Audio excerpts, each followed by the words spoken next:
So Paul says there's a man in 1 Corinthians 5 that's fornicating, and it's incest.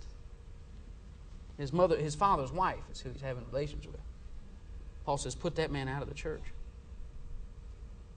2 Corinthians 2 says, go find him. Restore him, lest his punishment be too great. He said, you obeyed me when I said put him out. Will you obey me when I say go find him and bring him in?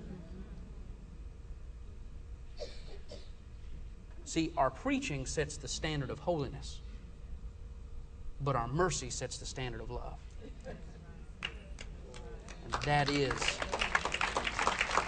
Somebody say, well, I don't know about all that. Yeah, well, it's just because you hadn't needed the mercy yet. And I have yet to meet a man that's hard on everybody else's sin, that ain't fighting it in his own life himself. Line up preacher after preacher after preacher that preach the hellfire and brimstone and match up headline after headline after headline. Why? Because the judgment you release, you've bound yourself towards the same experience. Somebody says, I don't want that, I want mercy. Blessed are the merciful, for they shall obtain mercy.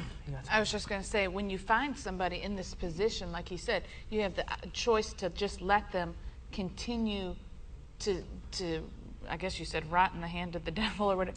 But that's what it is. It is, but the thing is, what other option is there? Because if you don't love them through it, they're just going to turn to the world.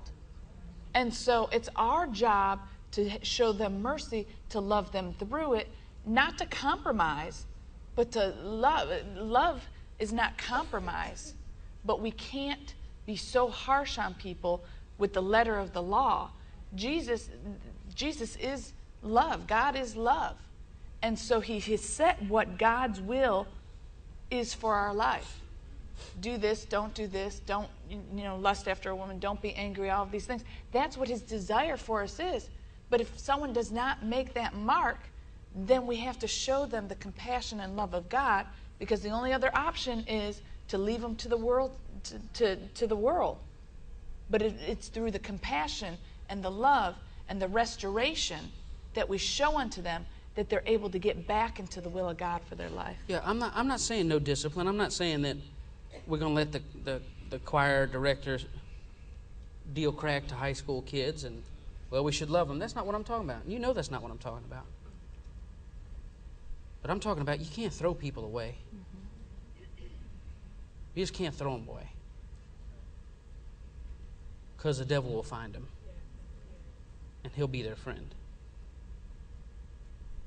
And isn't it sad that we were so into what Jesus preached, but we didn't really have how he lived? I'd rather live like him. I'd rather act like him. And if you really got honest, just gut honest, the only people Jesus ever got ticked at were the religious people that thought they had no problem. Study it out in the Bible. The whores, the thieves, the fornicators, the idolaters, they came freely to him and he hugged them and loved them.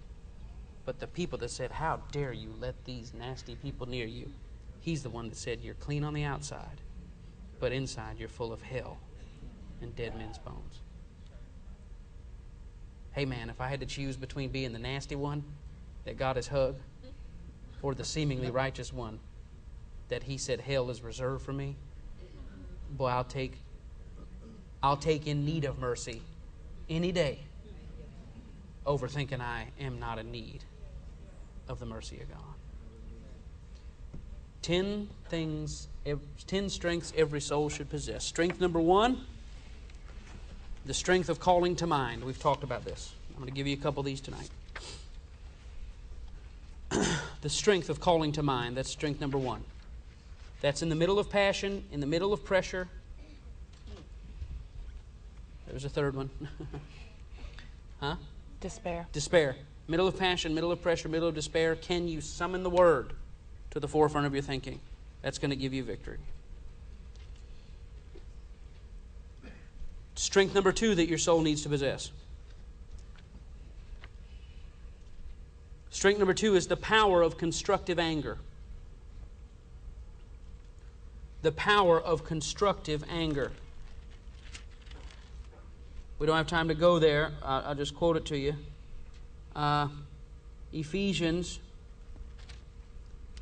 chapter 4, verse 26. Be ye angry and sin not. Ephesians 4:26. Be ye angry and sin not. Let not the sun go down upon your wrath. What is constructive anger? The key to constructive anger is this. Constructive anger, here it is. Anger is always a secondary emotion.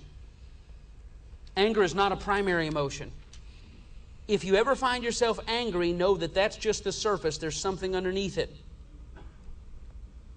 What's underneath it? Sometimes it's hurt. Anger is a secondary emotion. When you find yourself angry, there's something underneath it. Sometimes it's hurt.